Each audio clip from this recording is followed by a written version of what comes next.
Morning and a very warm welcome to all of you on our session this morning. As you may be aware, we are having 3 sessions daily on the same YouTube channel for new seekers to learn about Sahaja. Just an introductory sort of session about various questions that you may have on what is it exactly, how different from others, and what to expect in terms of realization and meditation. So many things that are sort of become an unknown for us as far as spirituality is concerned. So we talk a little bit about that, and of course we go into meditation in these sessions. So we have these sessions in the morning at 8 a.m., in the afternoon at 4:15, and in the evening at 7:45 p.m. And all of these sessions are actually in Hindi. Only today's session we have in English in the morning, and rest are all in Hindi language. So seekers who are joining today and do not understand English, I'm sorry. I would request you to attend any of the other sessions, and the recordings are also available on the YouTube channel. Apart from this, we have one more session every day at 5:30 p.m. for seekers who have now understood the basics and want to go deeper into meditation. So you can attend those sessions as well and take most of it, make most of it. So today, what we'll do is just go through some slides. And today's session is also a little bit about the young people because we realize that the young really need to understand this much more than the elders do today. And there has to be a way to connect with them, which is why this is an attempt. Also, people requested to understand in English. That is why the session is in English today. But whatever we talk about actually stands true for all of us. There's nothing really so unique about them, but the approach will be a little bit different than our other sessions. So, as we like to understand the value proposition about everything that we try to do, what is Sahaja Yoga? Why do we do it? So, the value proposition is you de-stress yourself, you bring yourself into balance, you get a total well-being. So, it's not just one single aspect of our being; it is complete well-being. And it's so, for example, oh, it's just not mental peace, or it's just not this, that. It's about treating yourself completely. So it's like going to the roots of the tree, and through that you can completely cure yourself, put yourself all right. So that is why it is being said, leading self by inner transformation. Something inside has to happen. It is not something outside like treating the leaves. So that is what we are targeting here. It is something easily understood that in modern times, students are under immense pressure and they have to face competition in every field. It's a very, very aggressive environment, and it's an environment of having to prove yourself over and over again. And it's all the time, it's causing them to worry a lot, think a lot, and they're very stressed out because of that. So, because you have to, right from colleges, you have to get good admissions, and then what jobs you get, and where is my career going, and then growth, and how much money am I making, and am I succeeding in life, and what does my family think of them, what does their neighbors family think of me, and all of that. So it's just endless comparison, competition, and proving yourself. And then again, people are also working very hard. It's really uh, not a joke, and it's they're working very hard in studies, and in jobs as well. It's an endless thing. Also, apart from these, there are other aspects of growing up which make you think a lot about yourself, others, how they perceive me, and it's a complete hodgepodge of a mind. If you're thinking so much, always stressed out, you are actually less attentive, you are actually more restless and impatient and irritable. It might not appear on the outside, but inside the mind is always like that. And that is why when the elders talk to young people, there's always a barrier because the older people do not understand what's wrong with this guy. Such people also sometimes have lack of memory and self-confidence and all of that. Effect of stress is something that honestly you don't need a slide upon, but and there are more things that people would know than are being listed here. But easily understood, stress causes many of these problems, and many of the physical problems mentioned here, like hypertension, diabetes, and stomach related problems, so many things. Today, you go to the doctors with anything small, they might tell you, oh, it's stress, it's your lifestyle, you must change something, and all of that. So, this is now all easily established that these external things actually have an impact on our physical organs. So, these things are not just mental, because we are one whole being, we are not affected by just one aspect. There's a repercussion on other aspects of our being. When Shri started Sahaja, she explained these things in very high detail since 1970. And at that time, there was no correlation between stress, but she laid out the exact correlations of a particular type of lifestyle to diseases. And now many of those things have been established with research, and many people have, in fact, also achieved PhDs in Sahaja Yoga. But apart from that, many other people have established these benefits. These may not appear early in life. As we grow up, we may not see these things. But today, even in 30s and 20s, people are getting many of the diseases that were unheard of before. But usually these things build up over a time and they appear later on. But as things are getting more and more stressful and more competitive, aggressive, these things are being pulled early, and we're getting more and more diseases very early in life. Apart from that, there are things like loss of sleep and anxiety and all of these things. Of course, stress causes this, but more worrying is the smoking, drinking, and drugs problem, which is coming up in the young people very, very early and is really worrisome. Many times people get into these things just out of peer pressure or to become a part of a group and again part of the environment that you're around. But many times these things people take to because they are so stressed out, they have to run away from the madness that has been going on for a while. The whole weeks they say party hard because you work harder and all of that. Don't understand really, but that is one of the reasons. The environment is such that one has to just run away. Of course, one of the other things very worrying mentioned here is depression, which is being talked about a lot in the young kids. School-going kids are talking about it, and it really makes you wonder why all of this advancement has been done for our young to get depressed.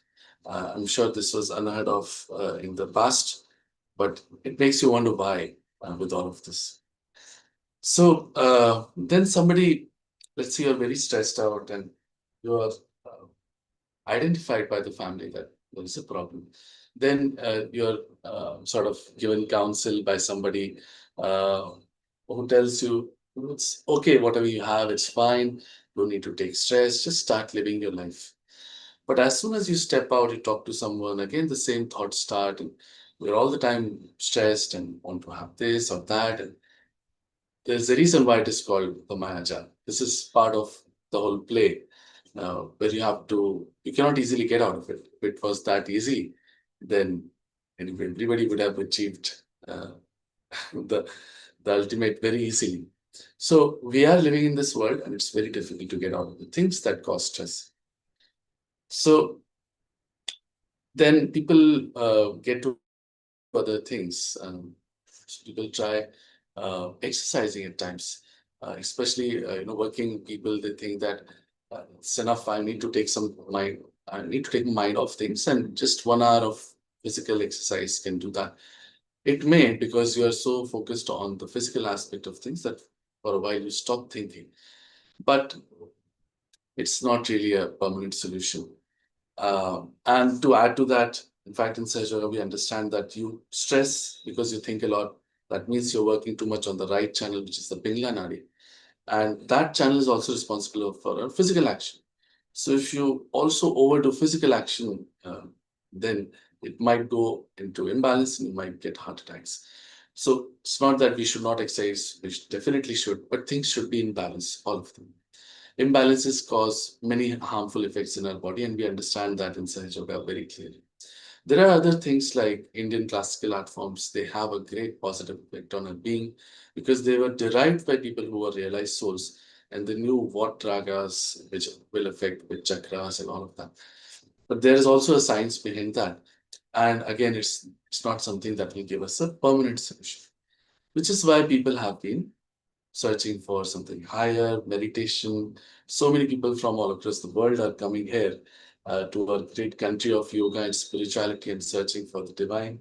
Unfortunately, they have also not been able to find the right answers and have been misled by many who have been really not real gurus and ways and methods that are not really divine and not really taking them to uh, their higher self, because we've forgotten what it is. What is meditation? What is the higher self? We really do not know. If I ask 10 people who've come to Sahaja Yoga new, 10 of them will tell me different things of what they do in meditation. It cannot be so. So people say that we concentrate somewhere or look at some light and think about nothing, try to be thoughtless, or they say that they chant some mantras or do some breathing exercises. Pranayama sometimes people think is dhyan. All of this is actually something that you do outwardly. It is something that you can do physically. Unfortunately, meditation is a state where you are and you do not do anything about it. It's a difficult concept to understand again. And then the question arises, how can then we do anything about it if we can't do anything about it? We'll come to the answers very soon. But first of all, just to clarify that these things are not meditation. Pranayama, asana, and these other things were built initially. So we had this great sage called Patanjali who wrote that book, Patanjali, and he laid out 8 parts of yoga, Ashtanga yogas. The initial part, first, second, third, fourth, yam, niyam, pranayam, pratyahara, were more about putting yourself all right into regiments and put your physical self all right, and one chakra they will put all right. Then they will part of 1/8 of 1/8 was also yoga asana. So asana was to put physically all right. Pranayama was one of them. So these were things to put yourself all right. The 8th one was Ishwar Pranidhan. That's the most important thing. Without that, all of this doesn't make sense. So that was the old method where a guru would really test his shishyas by all of this process. And then at the end, he would choose one to give them realization. That is how it was so difficult, considered so rare, and very few people in the world got this. So how can that happen to us now? We'll come to it very soon. But just coming back to what is meditation. So meditation, as I said, is a state. In this state, we are in the present. Now, why in the present? Because we are always thinking. And we are thinking of something that has happened or something that is going to happen. Only 2 types of thoughts, really. So if you think about it, there's nothing else to think about. So it's something that has happened maybe yesterday or day before or years ago, or forefathers did it, or history of humanity. And similarly on the futuristic side, I'll do this, I'll achieve that. You're never really in the present. For example, now listening to this session, you're not really here thinking about something else. So this is how we are always going like a pendulum from one side to the other, always thinking. 24/7 we are thinking, and the thoughts rise and fall, rise and fall. We don't even realize we've jumped from one thought to the other. But in this meditative state, there's a pause, there's a vilam that comes in these thoughts, and that is where we really achieve this peace of mind. Because we are trying to get out of the stress that is all around.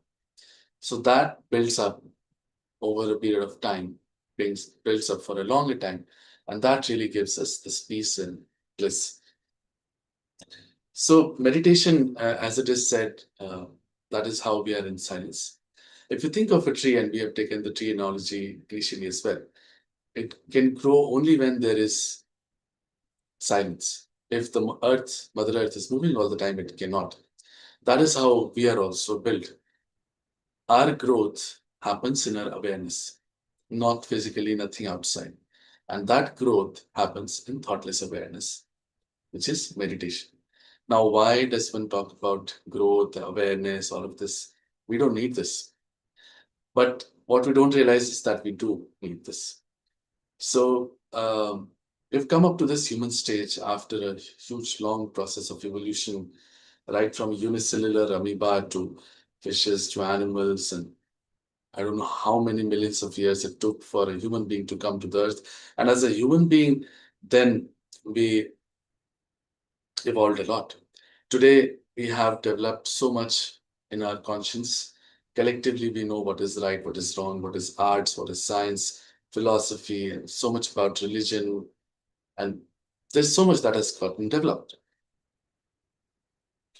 But then a question arises, if we are so high a creation of God, how can we do so many wrong things as well? If you pick up any day's newspaper, you are left aghast. How can we be capable of such things? That is because we have not yet achieved our highest. And that achieving happens through our self realization. That is the growth of our awareness. That is the last breakthrough, last jump of a revolutionary process that one has to take.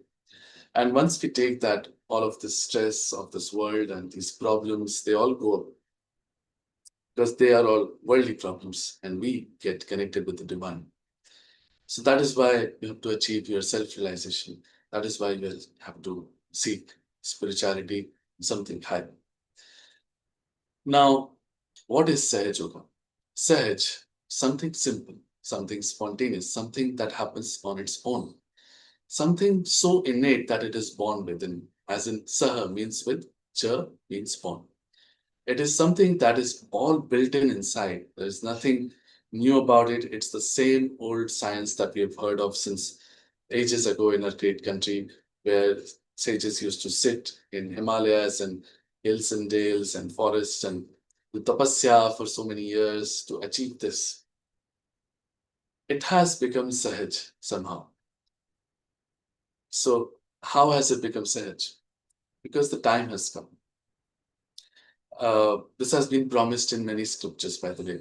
And Bhrigu Muni, he's considered the father of astrology, a great sage. He wrote a book where he described this time, and the modern calendars start 1970 as the year that he described, where Shree Mataji also started Sahaj Yoga. And he says that a time will come when people living in their households will get their self-realization, and he describes very beautiful time up to them. A futuristic time has been talked about in all religions. In Bible, it is said time of resurrection. Quran, it is so promised. Uh, so this is something that has been talked about. There's a very beautiful Nal Damayanti Akhyan, if you've heard of it, where the king Nal was uh, his wife was taken away from him by Kali, and he got hold of Kali. Kali, whose yuga we live in, Kali Yuga, and he says that I'll destroy you because you're so horrible. He said, "Go ahead, O great king. But first listen to my importance." The king said, "What could be your importance? You are such a bad person. Your time will come and people will suffer so much." So he said, "When my time will come, Ghor Kali Yuga will come. People living in their households who were actually in their past lives, great sages, rishis, munis, were searching for God, will achieve their self realization as household people." And listening to this, the king let him go. In all of this madness that is around us, this is what is causing us to search for God and something divine. And this leads to us to search for the real things. Well, there are so many fake things around, but there has to be something real as well. So this time has come, this has been promised in the past. And if you think about it, it has to be done now. There have been so many great saints, rishis, munis, and then poets and seers in our country. And they have really not been able to explain it. For example, Kabira said, "Kaise samjhaun sab jag andha?" How do I explain the whole world is blind? How do I explain it to them? And so many of these great sages in our country, Adi Shankaracharya was really tortured. Ganeshwara took a Jal Samadhi very early in his life because they were not allowed to live. People could not accept somebody having something higher than them because they could not see what these great sages were seeing. So as Shree Mataji puts it, we are all, let's say, born on the ground floor. And these sages were born on the 10th floor. They could see the horizon and the world beyond, we could not. That is how we could not understand. Sahaj Yoga is a way for us to rise one or two levels up early on. Then we can work towards rising higher. So it's like just putting a small light in.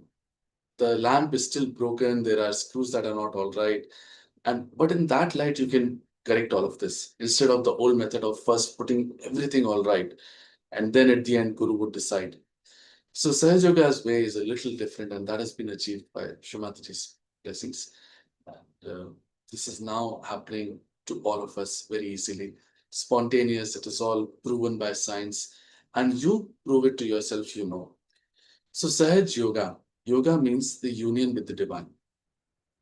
Yoga is really misunderstood today, but it literally means the union with the divine. Unless something gives you that union, it is not yoga. So that is what Sahaj Yoga is. Now, how does this happen? Because it sounds quite fantastic, but how does this happen inside us? We say it is all built in since our birth. How has it been built? I'm sure most of us have now seen this chart and are aware of these chakras and their names.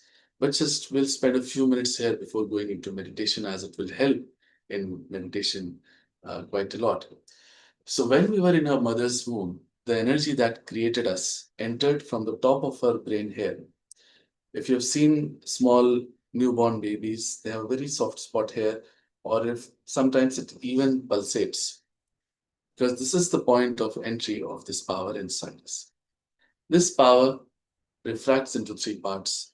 As our brain is a prism shaped entity, this refraction happens. It refracts into three parts, as you said. The one coming from the right goes to the left, which is shown in the blue color. It is called as the Ida Nadi. It's also called as the moon channel. It's the channel of our desires, channel of our past, channel of our emotions. So people who are very all the time thinking of the past, very depressed, very emotional, they are on this channel quite a lot. Similarly, the one coming from the left going to the right, shown in the yellow, is called as the Pingla Nadi, the channel of our future, channel of the sun, channel of our action, physical, mental actions. So people who are very aggressive, futuristic, work on this too much. So these two combined take care of our sympathetic nervous system on the left and right side. All these channels and chakras are in the subtle, they are manifested in the gross as well. In the center is the channel called as the Sushumna Nadi. This is the channel of our present. This is the channel of our ascent as well. These flower-like things are called as chakras. You can call them energy centers, whatever you like. But they are, in the subtle, they are the chakras. In the gross, they are manifested as plexuses and many times crossing points of thousands of channels. They govern various organs inside us. These chakras and these nadis not just govern our physical being, they govern our mental being, emotional being, spiritual being, everything. So, whatever we are today as a personality, uh, whatever problems or good qualities we have are because of the combinations of these chakras and nadis. Each chakra has left, right, and center. So, after all of this creation, the energy that created us came and settled down at the end of our spine. There's a triangular bone. Interestingly, this bone is called a sacrum bone, means something that is sacred. And this energy comes and settles here and makes coils while settling, which is Kundal in Sanskrit. And she, being our mother energy, she's called as Kundalini. She is our individual mother, and her only goal is to give us our self realization, our second birth. Interestingly, in Sanskrit, a realized person is called as Dvijaha, means twice born, and a bird is also called as Dvijaha because the bird is first born as an egg. So it sees the eggshell for the world all around. That is what it is. But when it breaks through, that is when it sees for the world what it truly is. Similar is the case for us. Up until now, for us, the three dimensions around us are that is what the world is. But there's a completely new dimension that we open up to once we get our self realization. And that is the all pervading power of God. So when this Kundalini is awakened, it pierces through this fontanelle bone area and it makes that union possible, that connection possible with the all pervading power of God. Since birth in Hindu religion, we have heard Kan Kan Mein Bhagwan means every molecule and atom we have God, but we have never really seen him, felt him. In Bible, it is said that God is omnipresent. So how do we feel him? So this is how, once this piercing happens, this power that is all around us starts flowing through us. And we feel that power on our palms very easily. first, because this is the end points of these nerves. On the palm, we feel a cool breeze coming up. Now, what is this cool breeze? The cool breeze has been described by Adi Shankaracharya, the first Shankaracharya that happened. He wrote a book called Saundarya Lahari, means beautiful vibrations. He says that when Mother's grace dawns upon us, we feel Salilam, Salilam Chaitan, means cool, cool vibrations. In Bible, it is said that when the Holy Ghost will come, you'll feel the cool breeze. Of course, they don't know what is Holy Ghost. In Quran, it is said that when Qiyamah's time will come, your hands will speak and will give witness against you. As explicit as it can be, I believe. But one may ask, how can hands speak? These chakras that we see, 7 of them, they're represented on our hands, left and right center, because they're different parts of each chakra. On the 5 fingers, 6 and 7, you can see the numberings given. So whenever a chakra is caught up, the Kundalini awakens. If one chakra is not okay, for example, the Nabhi chakra is not okay, you'll feel it on the green finger shown here, which is the middle finger. You'll feel a little burning or itching sensation, like an ant crawling or something like that. Unpleasant sensation. So you know, okay, this chakra is not all right. Then in Sahaja Yoga, you have ways and methods where this power flowing through you, you can use it to cure these chakras. So you know for yourself what is wrong with you. These chakras are caught up because of many reasons. And there are a number of reasons. You can figure that out in Sahaja Yoga. All of that knowledge is given free. But instead of worrying about the causes, you can simply cure them yourself. So you become your own diagnostic and your own doctor. Get this great power on your own. In meditation, you can find out. Today, you go to the doctors and you may be told, oh, you have this great disease. You will say, I don't even know anything about myself. So it's one of the first ways you know yourself, not just physically, but mentally. For example, somebody is caught up hair very badly. They are a very egoistic person, gets angry a lot. They might get a little burning hair on this finger, and they know that this is Sakya Chakra gets caught up when you're very egoistic. So they have to cool themselves down. This is how you first know yourself. But then you can know others too, because you are connected with the mains. The mains is connected with all computers. So you can just ask about anybody sitting anywhere in the world, and you get to know their vibrations, their chakras. You can ask this about anybody coming and saying that I am a divine person. They may just be dressing up. How will you know? So you know the absolute truth. If they're a bad person, you'll get hot coming from them and unpleasant on your hands, burning, all of that. If they're a divine person, you'll get cool breeze coming on your palms. Whether to do this or not, whether to go there or not, these absolute questions you can ask the divine and you'll be guided by the divine. That is how you become truly connected with the divine and they're already all the time taking care of you. Slowly and gradually, when this Kundalini awakens, these chakras, nadis get all right. You meditate daily at home for 5 to 10 minutes, all your problems subside, even physical problems subside, and mundane things of family issues and money related, all of them actually subside. Because what we are saying is that we are getting connected with the divine, and that divine then starts taking care of us. Up until now, whatever we used to pray and say, we were not really connected. That telephone connection was not there. But once we are connected, we can talk to them, put our problems to divine, and slowly and gradually they all get resolved. It all sounds very fantastic, but we are actually very beautifully built inside. And all of this preparation has been done by the Almighty inside us since birth. We just have to get it, and then we have to practice it in our daily lives. Nobody else tells you that now you're a Sahaja Yogi, that you have a certificate, that you have got your realization, nothing like that. If you practice, if you meditate, you are there. If you don't, you're not there. So it's like eating every day or taking a bath every day. That is how Sahaja Yoga is. And that is where most of us falter. But it's a 5 to 10 minutes thing in the morning and in the evening, and that doesn't really the job. Don't have to do too much about it. And you get that peace and bliss that you're looking for. So there's enough to talk about in Sahaja Yoga. But what we'll do is go for the meditation session now. And it's again a small sort of a process, you can call it. Not a lot to do. But there are some steps that we will just do with our eyes open right now. Later on, we'll do those steps with our eyes closed. These steps just help out some of our nadis and chakras, and that helps us in getting into meditation. So if you're sitting on the ground, you can sit cross-legged as it is shown here with both of your palms open in your lap. We'll sit straight, not very straight. If you're sitting on a sofa or a chair, you can put your feet apart on the ground and again your palms open in your lap. If there's anything tight on your body, you can take it out, caps, spectacles, thing on the wrist or waist, just loosen it or take it out so that your attention does not go there in meditation. Now, we'll put the right hand on the Mother Earth and left hand will keep open in our lap as it is. We are built out of the five elements and we use them quite a lot in Sahaja Yoga to help ourselves put ourselves all right. Right hand on the Mother Earth, left hand open in the lap. As I said, we can do the steps right now with our eyes open. Later, we will do them with our eyes closed. Right hand now in our lap open. Left hand bent from the elbow towards the sky. Right hand in our lap. Left hand bent from the elbow towards the sky. Then both the hands on the Mother Earth.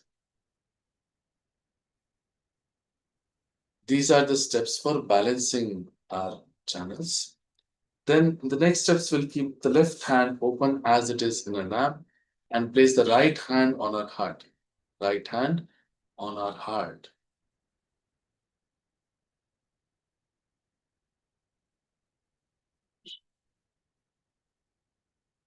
Next, we'll place this hand on our forehead and press from both sides like you would in a headache. Right hand on our forehead, press it from both sides and bend your head forward a little.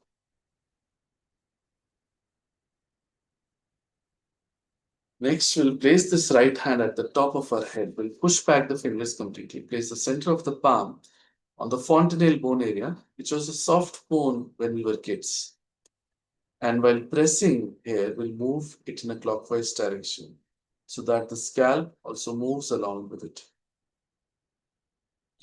While pressing the palm, we'll move the hand in a clockwise direction so that the scalp also moves along with it. The next step, then we'll see the vibrations coming out of our head to rupees coming out and touching our palm. And we'll see this with the left hand as well. Right hand goes back into a lap. Left hand just a bit above. In the last step, we'll put both the hands completely up towards the sky, elbow straight, palms open towards the sky, and push back our head. These are all the things to be done. And you can see that this is not a lot. And question may pop up into your minds that, is this really it? Can this do the job for me? So the answer is, this is not enough. I always use this example, but it makes more sense. Shivaji Maharaj the Great once asked his guru. His guru was Ramdas Swami, who was a very great realized soul himself. And the king asked, how long does it take for one to get their self-realization, Atma Sakshatkar? The guru answered, the time you take to take one leg from one side of the horse to the other side. So he spoke in the way that king would understand. He said, Tat Shan, very fast. The king was very fast. He said, you just need someone who can give it and someone who can take it. Shree Mataji Nirmala Devi is here to give this great boon to us. Her photograph is very special and it emanates those vibrations that makes this great happening possible inside us. We'll leave aside all the questions and doubts for now, because if this is so, we must become the ones who can take it and take it very humbly and respectfully. This is the highest of the highest, and one can only respectfully ask for it. So we'll sit with our palms open in our lap and legs crossed if you're sitting down. If you're on a sofa or a chair, we'll put your feet apart and we'll look at Shree Mataji's photograph with utmost respect. And the only thought in our minds that we want our self-realization, nothing else.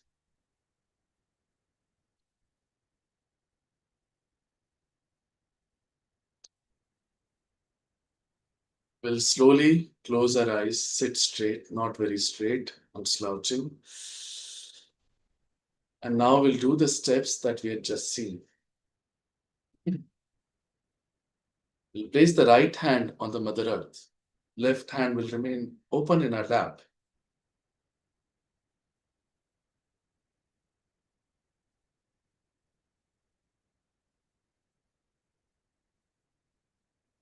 Here we have to pray, Mother, please take out all the impurities of my left channel through the Mother Earth.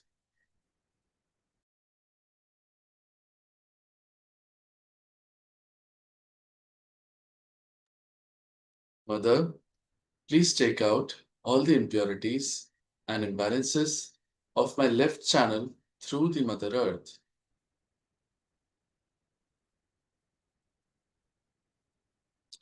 We'll see what is happening on our left palm and our right palm. One might feel that something is going into the earth from our right palm as well. You just have to watch.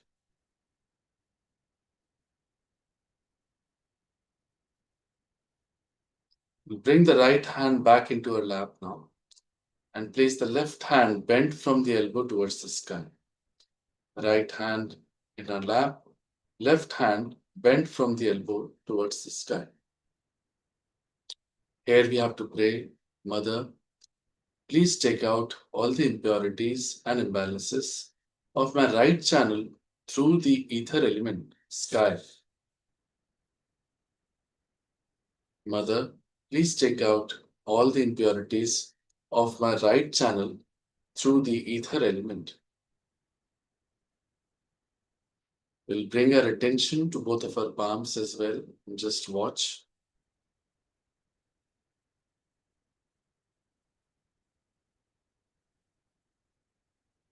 Mother, please take out all the impurities and imbalances of my right channel through the ether element. Now we'll place both the hands on the Mother Earth. Both hands on the Mother Earth. Here we have to pray, Mother, whatever imbalances are still left in my left and right channels, please take them out through the Mother Earth.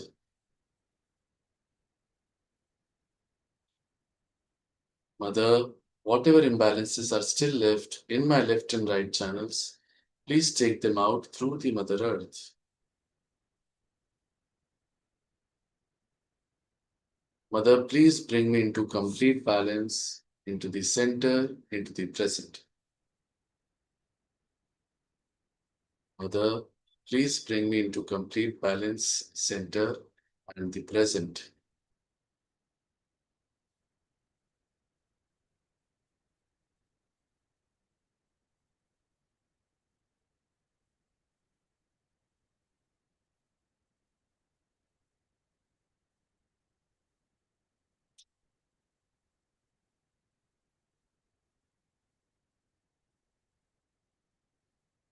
I'll bring the hands back into our lap and keep the left hand open as it is for the next steps.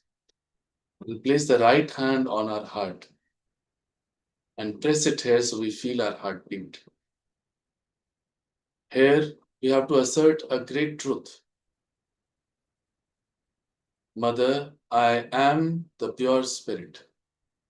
We say it with full confidence because this is the truth. Mother, I am the pure spirit. Actually, we are not this body, this mind, these thoughts, these desires. These are all temporary and fleeting things. The only eternal thing is the spirit, the Atma inside all of us. So we say it with full confidence. Mother, I am the pure spirit. I am nothing else but the pure spirit. Now, as I am the pure spirit, I am not guilty at all. I have done no wrong. We keep feeling guilty and bad about small things. Whereas God Almighty is the ocean of love and forgiveness. We just have to leave all of this guilt at His lotus feet and say with full confidence again, Mother, I am not guilty at all. It's very important that we say this, otherwise, we may not feel the vibrations. Mother, I am not guilty at all. Mother, I am not guilty at all. Now we bring this right hand to our forehead and place it across like we would in a headache and press from both the sides. Left hand will remain open in our lap. While pressing the forehead from both sides, we'll bend our head forward. Bend your head forward. Here, you have to forgive everyone without remembering anybody, without thinking of anyone. You have to say, Mother, I forgive everyone. Just a blanket forgiveness. Mother, I forgive everyone. Forgive myself too. Mother, I forgive everyone. I forgive myself too. O God Almighty, if knowingly or unknowingly I have made any mistakes against you, please forgive me. O God Almighty, if knowingly or unknowingly I have made any mistakes against you, please forgive me. You can now bring this hand back into your lap to rest it a little bit. Now, bring the right hand at the top of your head, the fontanelle bone area, which was a soft bone when we were kids, and place the center of the palm at the fontanelle bone and press it here. We'll push back the fingers completely and press the center of the palm, top of the head. While pressing, we'll move the hand in a clockwise direction. We'll move the palm while pressing in a clockwise direction so that the scalp also moves along with it. And once again, we'll bend our head forward. Here, we have to very humbly ask for our self-realization. Without us asking for it, Shree Mataji cannot give it to us. We have to pray, Mother, please give me my self-realization. Mother, please give me my self-realization. Mother, may I please have my self-realization. Mother, please give me my Atma Sakshatkar. Mother, please give me my yoga, my union with the divine. Mother, please give me my self-realization. Mother, may I please have my self-realization. Stop moving the hand and bring it into her lap again. Both the hands open in her lap. Our attention where our hand was just now at the top of the head. And now we'll sit in meditation for a few seconds.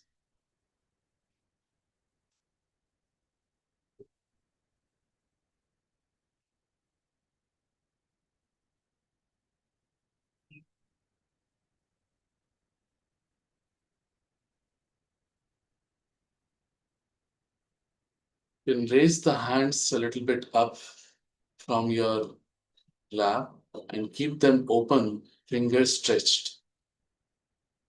And place your attention at the center of the palms. See if there's a cool breeze coming out of the center of the palms.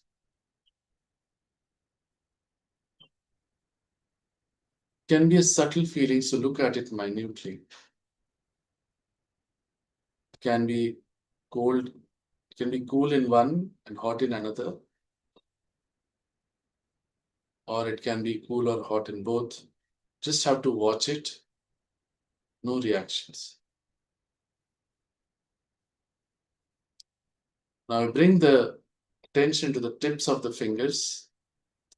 And see if there is a itching or burning or an ant crawling sort of sensation on one or the other finger, in one hand or both the hands. These are your chakras being worked upon by the Kundalini right now. This is a proof that this great awakening has started inside you. Now, once again, bring the right hand to the top of the head where we had pressed the palm and raise it just a few inches above the fontanelle bone area, top of the head, and move the hand back and forth. You see, from a particular place, you'll feel cool breeze coming out and touching your palm. Just slowly back and forth. Bring this hand back into your lap. See the same thing from the left hand. The left hand, just a few inches above fontanelle bone area. Move it back and forth. See, there's a cool breeze. It can also be hot. You just have to watch it.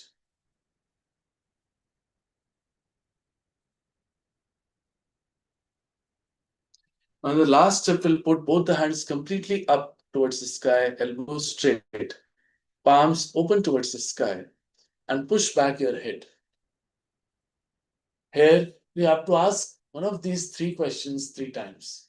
Oh God, is this the Param Chaitanya, Brahma Chaitanya? Is this the power of love of God that does everything? Is this the divine energy, the cosmic energy? Any question three times.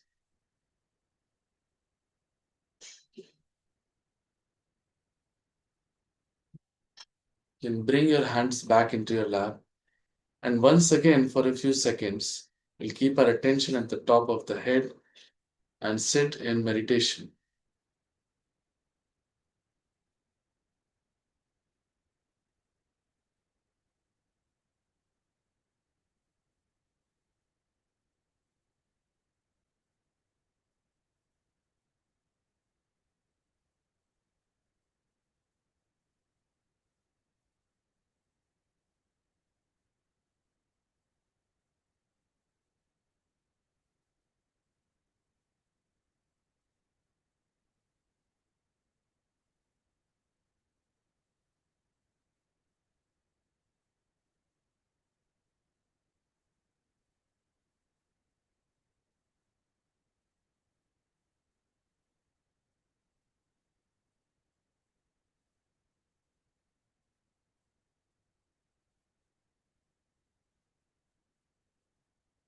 We can raise our hands again a bit from our laps and open our eyes now.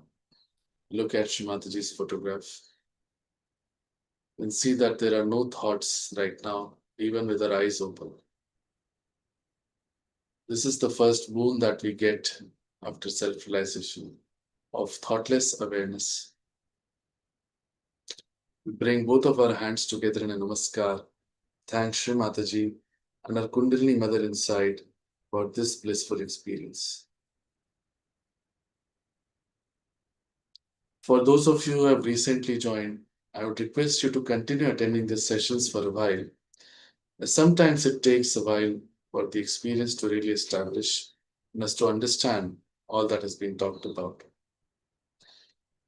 It is also very important that we meditate at home in the morning and in the evening for 5 to 10 minutes. How to do that, you can learn on this YouTube channel. There are several videos given.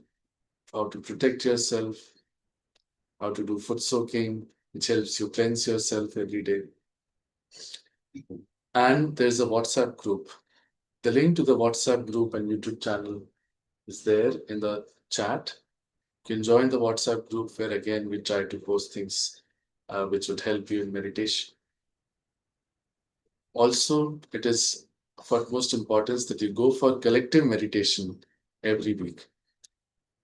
Without that, it's very difficult to really understand and grow in Sahaja. In these centers, which are all across the country now and the world, in fact, you'll find Sage yogis who have been practicing for quite some time and they can help you out with your own problems. The centers are given, there's a link given. You can click on it and find out the nearby center and attend. All these centers are again free of cost. You don't have to pay anything in Sage Yoga. It's one of the conditions that Shree Mataji has put in Sage Yoga that you can't pay for it. Something so great, it's invaluable, you just can't pay for it. There are many lectures given by Shree Mataji in thousands in Hindi, English, and Marathi, which are all again freely available for all of us. Some of them have been curated in a YouTube channel. The link to that has been given here. You can learn more by listening to them.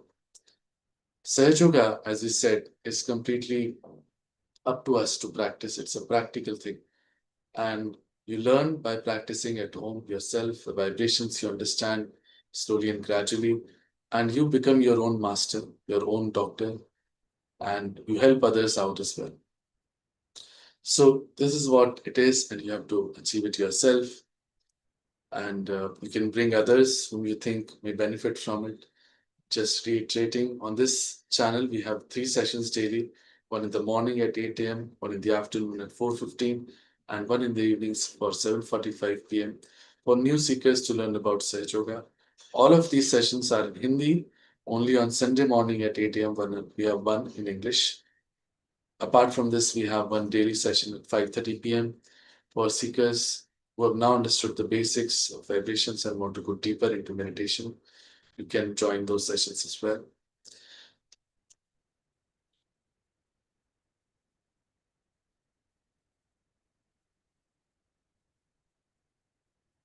Morning and a very warm welcome to all of you.